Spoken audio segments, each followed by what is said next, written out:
गुज़ारिश कंदुसि साईं सोहेल अबड़ो साहब खे अचनि। साईं जेके असांजा हीरोज़ आहिनि उन में सोहेल साईं बि आहे, उन जूं तमामु वॾी क़ुर्बानियूं आहिनि। ऐं साईं जेको आहे उहो सिंध फ्रीडम मूवमेंट, साईं सिंध फ्रीडम मूवमेंट, जीए सिंध फ्रीडम मूवमेंट जा अॻुवान लीडर चेयरमैन आहिनि। सभ खां पहिरीं मां सिंध जी क़ौमी तहरीक तरफ़ां इमदाद ओडो जे जनम ॾींहं ते सिंध जी सुखड़ी अजरक कंदी।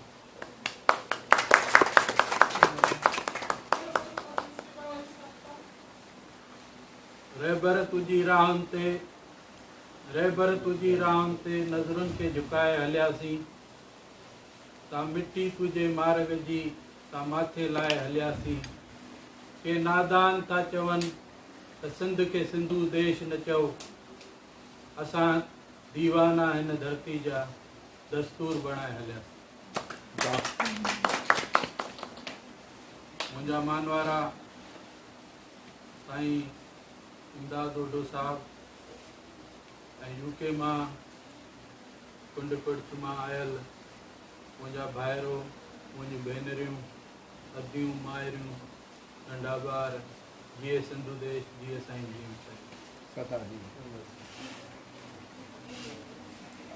सभ खां पहिरीं मां साईं इमदाद ओडो साहब ऐं उनजी फैमिली खे साईं जे जनम ॾींहं जी मुबारकबाद ॾियां थो।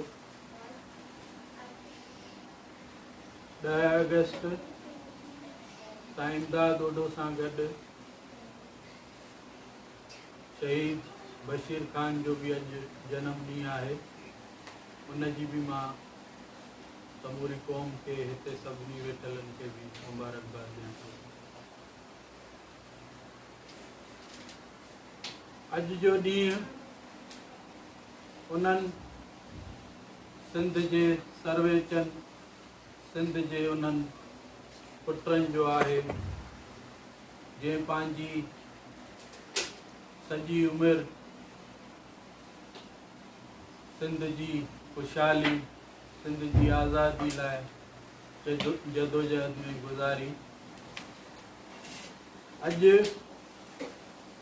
उन इदारे जो जनम ॾींहुं आहे, radio voice of Sindh London ऐं radio voice of Sindh news जो,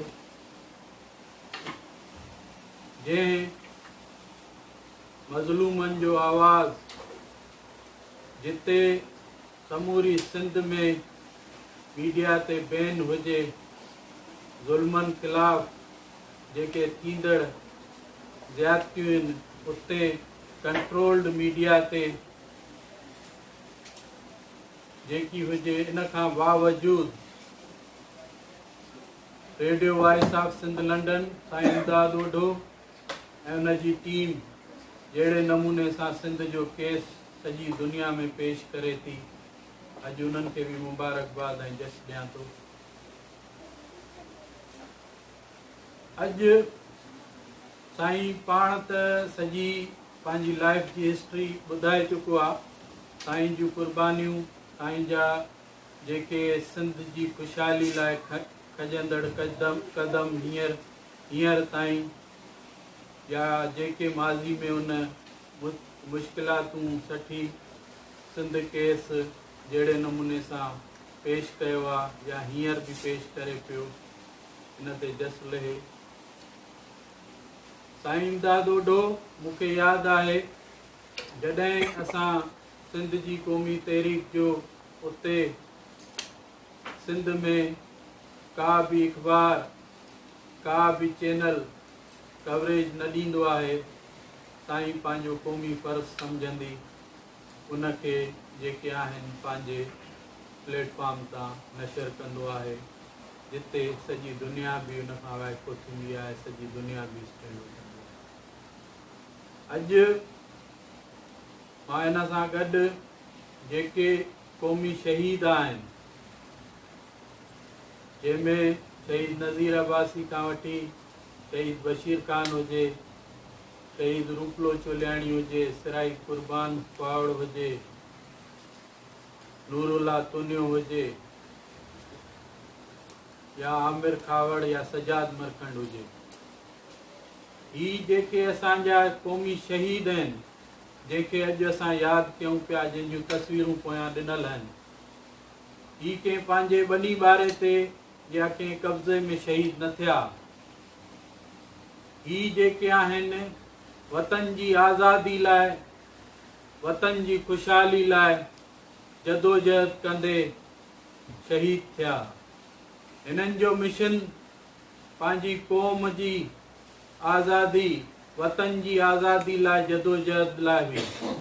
हिननि जो जेको ॾिनल रत आहे, जेके असां अॼु यादि कयूं था, त हिननि में जेके बि आहिनि अॼु उन्हनि जी शहादत ते असां हिते मौजूद थी उन्हनि खे भेटा पेश कयूं पिया। दोस्तों ऐं साथियो, सिंध वतन जी ॻाल्हि करणु जीअं असांजे सीनियर बुज़ुर्गनि बि चयो ऐं साईं बि ॻाल्हि कई, हिदायत साहब बि ॻाल्हि कई ऐं ॿियनि दोस्तनि बि ॻाल्हि कई, त सिंध जो जेको केस आहे, सिंध ते जेके ज़ुल्म ज़्यादतियूं थियनि थियूं, सिंध जी जेकी फुरलट थिए थी वसीलनि जी, तेल गैस कोयलो, ज़मीननि ते कब्ज़ो, इन्हनि ते जेको आवाज़ उथारे थो, जेको उन्हनि जी जेके ॻाल्हि करे थो, त उनखे खंभियो वञे थो, उन्हनि खे गुम कयो वञे थो। असांजा केतिरा ई सवें क़ौमी कारकुन अॼु बि जेके टार्चर सेलनि में अज़तियूं भोगे रहिया आहिनि। सोहेल रज़ा भट्टी हुजे, जंहिंखे 14 साल थी चुका आहिनि, हू कॉलेज जो स्टूडेंट हुयो, जंहिंखे कॉलेज मां अगवा करे गुम कयो वियो।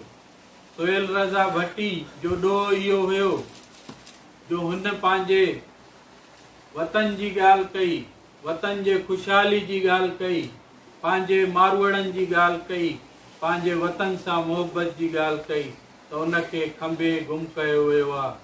14 साल थी चुका आहिनि, अॼु बि जेके आहिनि उनजी माउ, उनजो पीउ, उनजा ॿार, उनजा भाइर अॼु बि ओसेड़े में आहिनि त असांजो बच्चो कॾहिं थो वापसि अचे। अहिड़े ई नमूने सां 14 सालनि जो अल्लाह वधायो महर, जंहिंखे 15 साल थी चुका आहिनि, 15 सालनि खां उनखे गुम कयो वियो आहे।